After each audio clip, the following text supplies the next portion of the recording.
Hello, welcome back to the Public Relations Podcast. I have just finished doing an interview, which I want to tell you about. But the first thing I'll say is that, yes, I know this series is getting off to a bit of a slow start. I said I wanted to change the way that I do the Public Relations Podcast. I want to stop just doing an interview a week with an agency and sort of see what they're getting up to.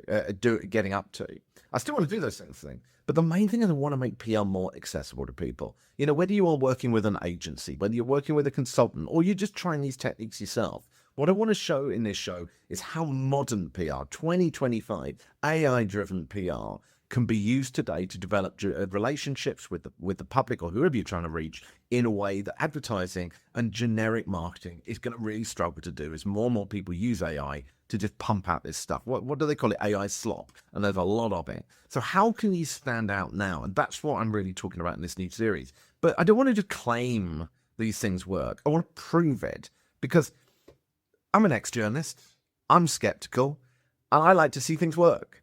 So literally in this series, what I'm doing is trying to get some people lined up as case studies.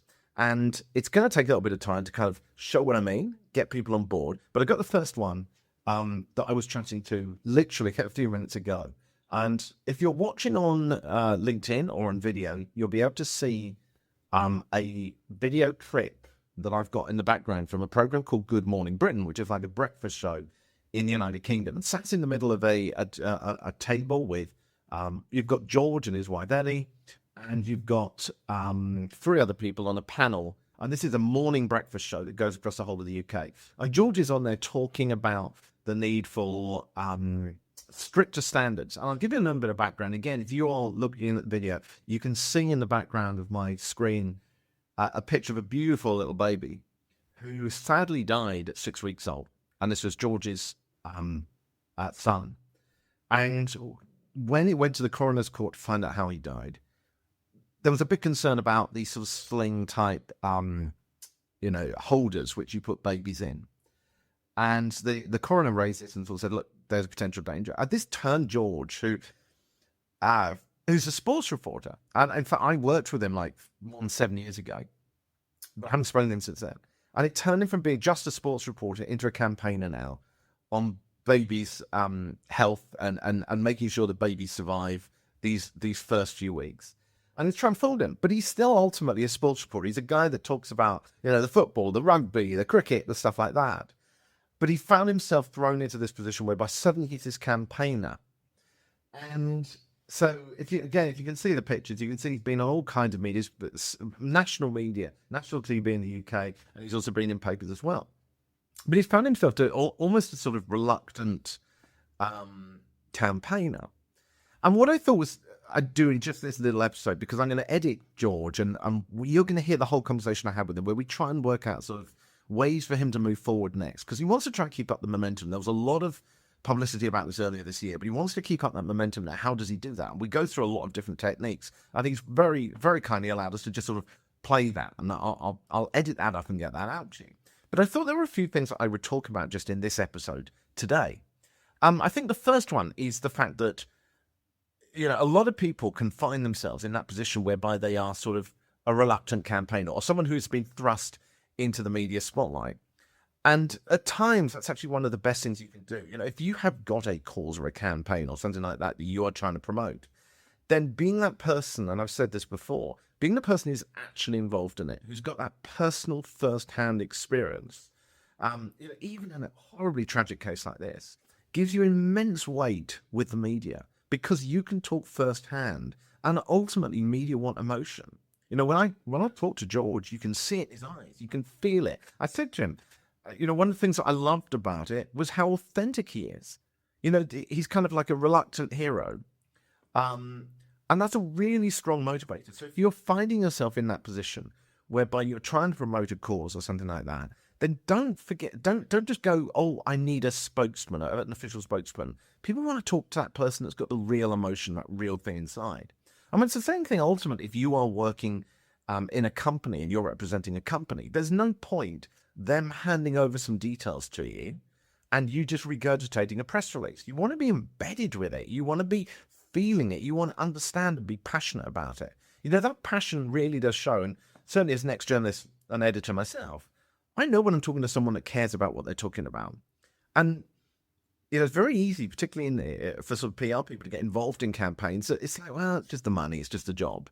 But ultimately, remember that the best spokespeople are always going to be you yourself. It's the same as well with companies. If you founded a company or you set something up or you're the CEO, if you've got a personality which people warm to, and you're not some kind of dictatorial leader, if you've got some personality that people find funny or warm or anything like that, then getting yourself involved in that can be incredibly powerful. Now, you've got to weigh up the pros and cons, but it can be incredibly powerful. Now, what was the next point I was going to talk about from what George was saying? That was it. I was going to talk about motivation and personal drive and having that burning desire. But also being in demand. One of the things that he found was that when he currently works for a media organization, but as I say, he works for the sports side. Well, he told his bosses that he was going to appear on another TV channel, and immediately everyone wanted him, and everyone wanted him first. And this is something to be aware of, because if you've got a good story, and I emphasize good not in a happy story, but in a way that media are interested in, you can get to that position where you are competing with people. I've been in that situation as a PR person, whereby people said, we want exclusive. And when you let people down, or when you tell people that no, someone else is getting it, they can be pretty miffed. And you've got to be aware of that and got to accept that. There's nothing you can do, because ultimately it's a bit like buying access. And also it puts a bit more pressure on them as well, because they want to be first with the story. You've obviously got to have a good story first, but you've still got to play it a little bit careful. And one of the ways of doing that is to make sure that even if you say, look, X is getting exclusive, that you've got other angles that you can give to the other outlets, because no one wants to just repeat what other people have already said already. They just don't want to do that. So you always want to be thinking, well, how can I give a new angle, a new hook? That was another thing as well, which you'll hear me talk about when we actually do the case study, is that media outlets need new hooks. Once that initial demand is over, once that initial momentum is over, and that initial story, and this is what happened to George, is the problem then is keeping it up. And we were discussing, which will, as I say, put out in the podcast, is that the way to keep that alive is you've got to come up with new angles. You'll hear me in the podcast when it goes out, talking about coming up with new reports, new figures, new research, finding new medical evidence, finding people in other countries, anything that can bring something to light. Now, as much as there's no way you ever want that to happen to a beautiful face like that, again, it does happen. And if it does, then that's, it's the sad and tragic as it is. As George said himself, this was an opportunity for him to make a difference. And using those kinds of moments and opportunities will bring a story back to life, will gain new momentum for it. So it's incredibly important to look out for new hooks and new angles. A story won't just keep going once the angle that you've put out is gone. I mean, another thing we were talking about in the show is we were talking about coming up with various different reports and one big report. And I said, no, what you want to do is break up that report. You don't want to just dump it all at journalists, because they'll just pick the top line and that's it. You want to be coming up with different angles and different aspects. You're basically making the story for media. And this isn't just traditional media, this is for social media as well.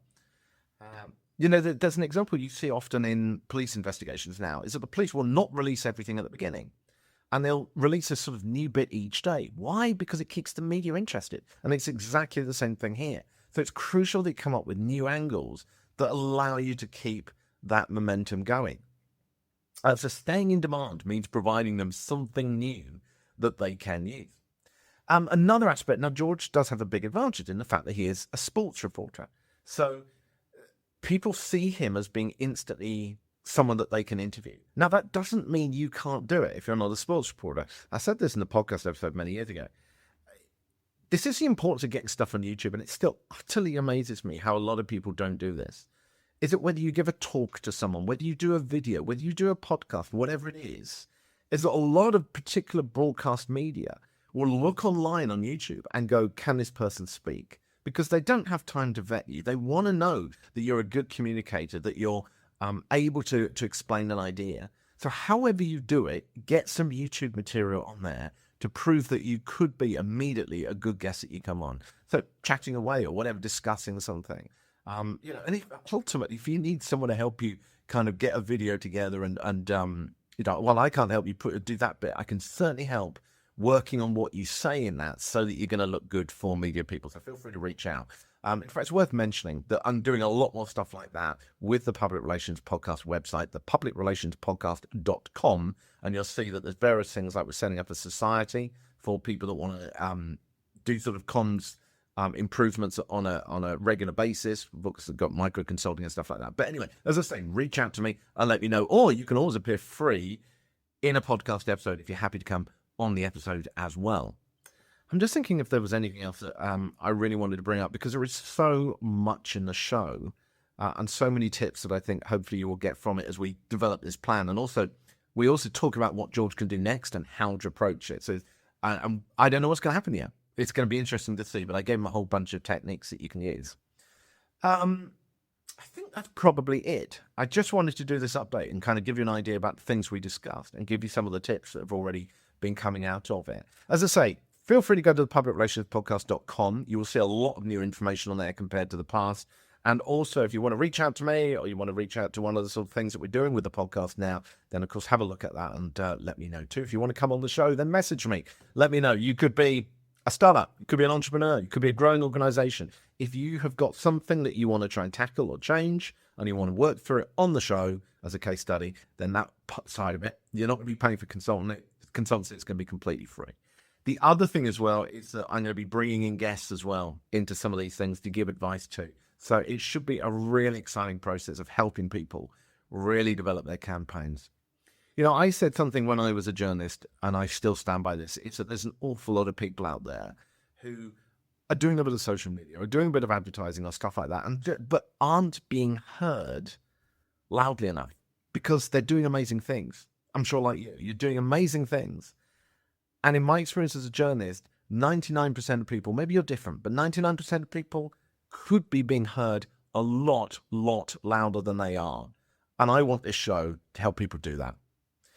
I'll be back as soon as I can with the next episode. Hopefully with George, if not with something else, but I'll be back very soon. Speak to you soon. Bye.